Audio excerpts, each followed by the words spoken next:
மகாநதி சீரியல்ல இனிய எபிசோட்ல நம்ம வெண்ணிலா காவேரி கிட்ட மறுபடியும் நீ எனக்கு சத்தியம் பண்ணி கொடுத்தல்ல, சோ அது உண்மைதானா? ஏற்கனவே இப்படிதான் விஜய விட்டு கொடுக்குறேன் அப்படின்னு சொல்லி எனக்கு தெரியாமையே வீடியோ எடுத்த, அந்த மாதிரி இப்ப பண்ண மாட்டேன்னு என்ன நிச்சயம் அப்படின்னு வெண்ணிலா கேட்க, கடைசியா நம்ம காவேரி இருந்துகிட்டு, சோ உனக்கு நம்பிக்கை வரணும் அப்படின்னா என் வயிற்றுல வளர்ற குழந்தை மேல சத்தியமா பாத்தீங்கன்னா நான் விஜய விட்டு பிரிஞ்சிடுறேன்.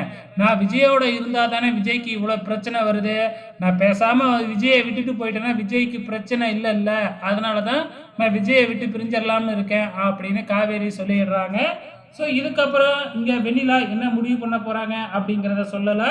அதே டைமில் இந்த பக்கம் நம்ம நிவின் பார்த்தீங்கன்னா ராகினி கிட்ட தொடர்ந்து பேச்சு கொடுத்துக்கிட்டே இருக்கிறாப்புல, எப்படியாச்சும் பசுபதி இருக்கிற இடத்த கண்டுபிடிக்கணும் அப்படின்னு சொல்லிட்டு இந்த பக்கம் நம்ம குமரன் பார்த்தீங்கன்னா வெண்ணிலாவோட பெரியப்பா வீட்டுக்கு போயிட்டாப்புல.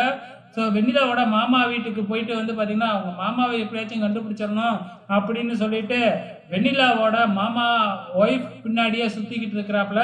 அவங்களும் பயந்து பயந்து அங்கேயும் இங்கேயும் ஓடிக்கிட்டே இருக்கிறாங்க. விடாமல் நம்ம குமரன் ஒரு பக்கம் துரத்துறாங்க. இந்த பக்கம் நம்ம நிவின் நம்ம ராகினியோட வீட்டுக்கே போயிடுறாங்க.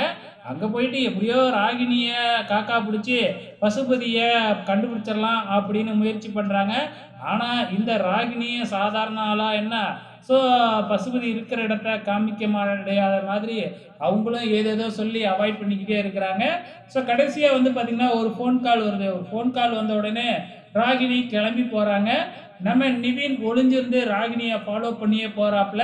ஸோ வெயிட் பண்ணி பார்க்கலாம். நாளைக்கு பசுபதி இருக்கிற இடத்துக்கு போக போகிறாங்க. கண்டுபிடிச்சதுக்கப்புறம் என்ன பண்ண போகிறாங்க அப்படிங்கிறதையும் வெயிட் பண்ணி பார்க்கலாம்.